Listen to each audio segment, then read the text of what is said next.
Hello everyone, I am back with another review. This review will be on the Motosaurus car. So anyways, I'm gonna review it.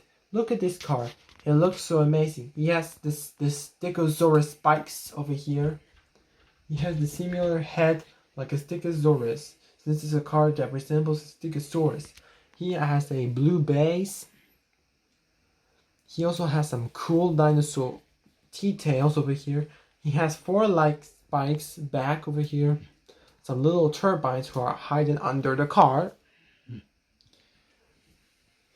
He has a brown metal body and amazing interior.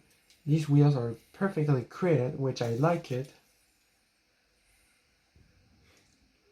I really love this car. Wish they made the 2023 Motosaurus.